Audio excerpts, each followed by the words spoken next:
What's up guys, NepentheZ here and welcome back to another episode of Ruin Randomer. I'm in Division 1.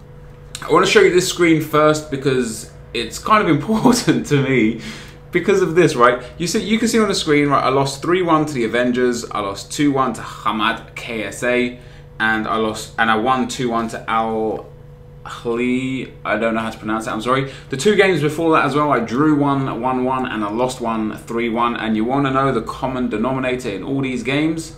I wasn't using the 5-2-2-1. I tried to build a team to not use the 5-2-2-1. I don't know if I've become too dependent on it or if I just enjoy it so much or if I was playing really good people. In fact, actually, sorry, the Avengers FC one, that wasn't me that was playing that. That was a friend that was playing on my gamepad. But yeah, I don't know. I don't know what team or formation he was using. But I built a 4-3-3 team, which is a formation I actually really liked. Or really like, I guess, I don't know, and I just did really bad with it. But yeah, so we're going to get into the game, guys. And if you want to purchase any Ultimate Team coins, check out FIFACoinTrader.com. Their link is in the description. A very fast and reliable service. I'm back to this team. I'm back to the 5-2-2-1 team because I want to use it.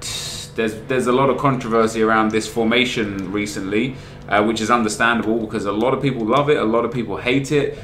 Kind of really goes hand in hand with me and my channel, with the love and the hate. Let's see the team we come up against. He's got a 4-1-2-1-2 team. Aguero, Balotelli, Nasri, Valencia, Hazard, Yaya Toure, Inform Aga, and company, Maicon, Evra, and Laurie. A very strong BPL team.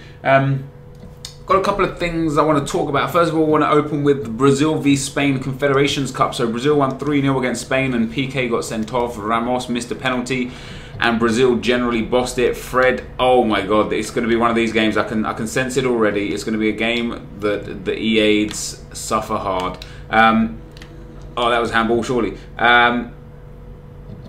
Oh, go on, Bell. He skipped past him. Yeah, and Brazil did great job. Fred, like I say, in general, had a boss game. His second goal was awesome. Ref, come on, there we go. Yeah, his second goal was awesome. Like the keeper probably should have saved it, but nonetheless, you know, it was an awesome goal. I'm going to be shooting, by the way, this free kick. I'm going to be aiming at the top right-hand corner. Okay, so I want to see how close this goes.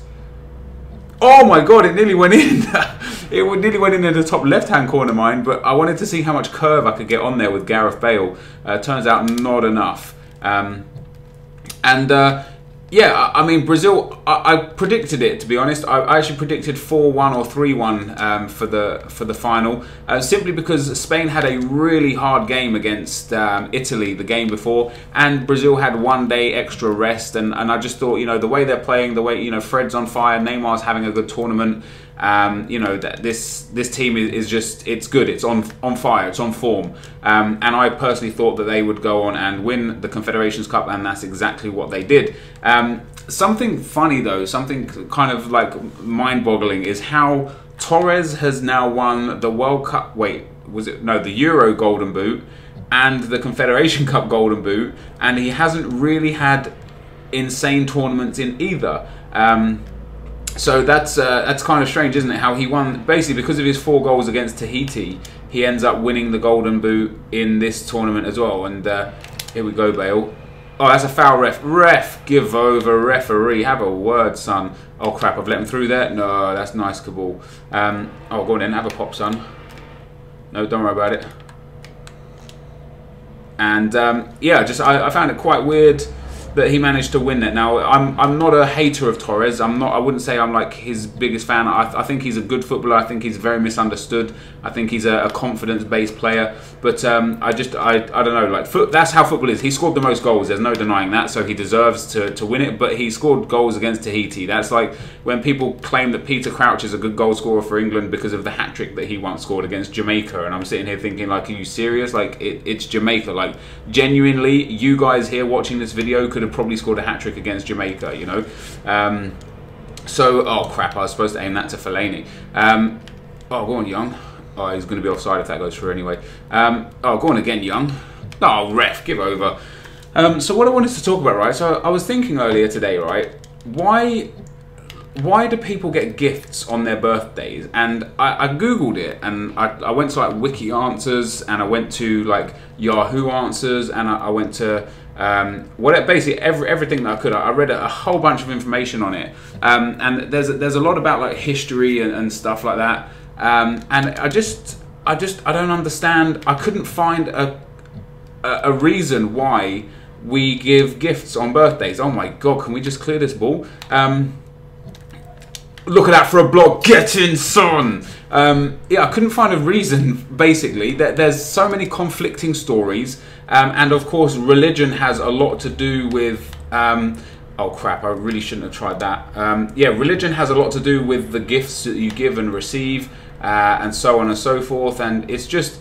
It was very difficult for me to understand, but the reason why I thought about it was, and the reason why I looked it up, is because I wanted to know, because I don't really receive much on birthdays. I haven't done since I was a kid. You know, like I was in a very poor family growing up.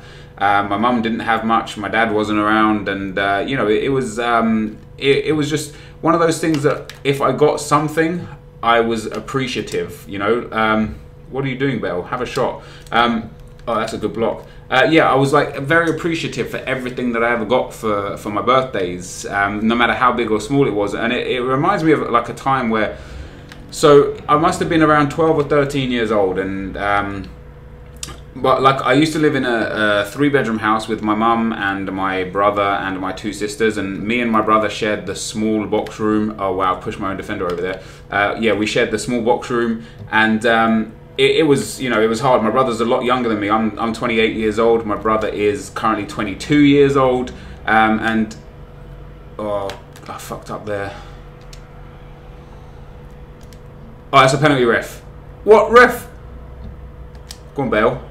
Oh, what a save. Yeah, and like, so I shared a small room with my brother, and we had bunk beds, because that's how small the room was, to the point where it couldn't even fit like 2 beds in the room. You know, it had to be bunk beds. And oh, go on. Oh, that was nice, Tori. And one birthday morning, like I just remember my mum coming and waking me up and bringing me some breakfast and a cup of tea. Not that I ever really drunk tea. Like that was kind of weird in itself, I guess. And I remember it like quite strongly. This is one of those memories that will stay with me forever, because of how bad I felt for almost for having a birthday, as strange as that sounds, right? So my mum comes in and she brings me this toy, right? And it's not a toy, it's actually like a kit to build like an aircraft thing. You know, like you get those kits where you can build cars and like you put all the different bits in and so on and so forth, and you kind of paint it yourself. And it was one of those, and I don't know how much it cost. I don't know how much it would cost to this day, but like I can assure you, like it wasn't an expensive gift. Like, you know, we're talking pounds, you know, and it like it sticks with me, because my mum was apologising for not being able to afford me anything better. And even at that age, which I probably was, like I say, I was probably like 14 at this stage in my life. Even at that age, I was sitting there thinking to myself, like, you don't need to apologise for not being able to afford things. Like, times are hard. Like, everyone goes through difficult times in life. Everyone goes through the ups and the downs, you know. There will be a time in most people's life where they come into money and they either make more money or they blow it, or, you know, like everyone has this. And I was kind of just like almost disappointed in myself that my mum had to feel like she was sorry for not being able to afford something better for me. And it makes me strive to be better for everyone in my life, because like I try to give everyone, in like all the important people to me in my life, I try to make sure that they have the best of what they can get. Like I'm not always necessarily the best with giving my time or giving my oh crap, don't let him equalize straight away. Yeah, I'm not always the best with giving my time or giving my kind of like me, like, you know, sometimes like people might ask me to, oh, can you come and help me do this today, and I'll be like, no. You know, like I got much better shit to be doing than helping you. But I never see people go without, you know. I always make sure, like, for all of my family, all of my like close family, like I make sure there's food on the table, and make sure they've got things that they not necessarily need but want in life. For example, like for my brother's 18th birthday, I bought him a £6,500 motorbike, which he subsequently accidentally crashed and ruined a year later, which was a bit frustrating. But like, you know, he didn't need that in his life, but it made him happy, and it made me happy to see him happy. But the point was, like, it just, I wonder why we feel the need to give expensive or lucrative gifts. That's a really nice chance. Yeah, expensive. Oh, don't let him score. What a save. Expensive and lucrative gifts. Like, what's the purpose behind them? All it does is give people gratitude for like a day or so. It costs everyone and the economy so much money for birthdays, and it's just kind of pointless. And especially when, like, for me, for my dad, like, I haven't bought my dad a birthday gift in around 5 years, and he hasn't bought me one in 5 years. And not like, listening to myself talk about this commentary, it seems like me and my dad have issues. Like, I love my dad completely. Like, we're very, very close. The reason why I haven't bought him anything, and the reason why he hasn't bought me anything, is because we were kind of sitting there one day, and it was coming up to his birthday, and I was kind of like, you know, well, Dad, what do you want for your birthday? And he's like, I don't want anything. You know, my dad doesn't want for anything.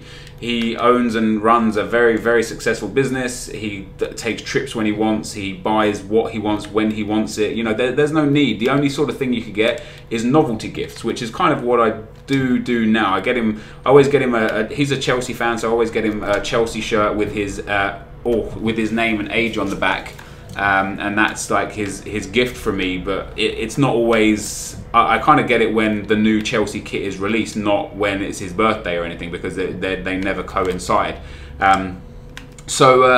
Yeah, that's not really necessarily a birthday gift, but we kind of stopped because it was like, what's the point of wasting money? You know, what am I going to get him? Like, you know, he's got everything he wants. Let me get you some fucking socks in a mug, because that's about the only thing you can go to eventually. Everyone runs out of gift ideas. Everyone's always like, what should I get him? You know, and for me especially as well, I'm also the sort of person, if I want something, I will just go straight out and get it. I don't sit there and think, oh, like, you know, I'd love for me to get this on my birthday. It's like, look, I want something, I'm going to go and get this thing.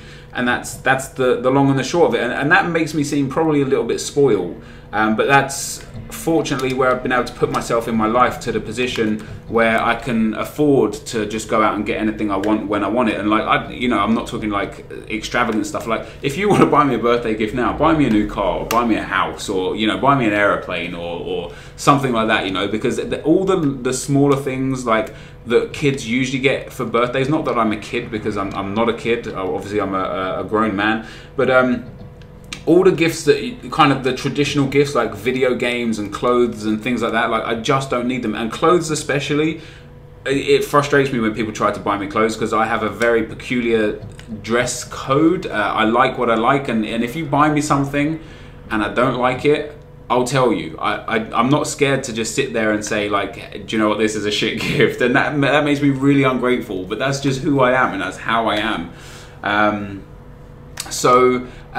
Yeah, I mean, like, this game's ended, this guy rage quit, and look at that, I stepped back to the 5-2-2-1 and absolutely demolished this guy, and I wasn't even paying attention to the gameplay, really.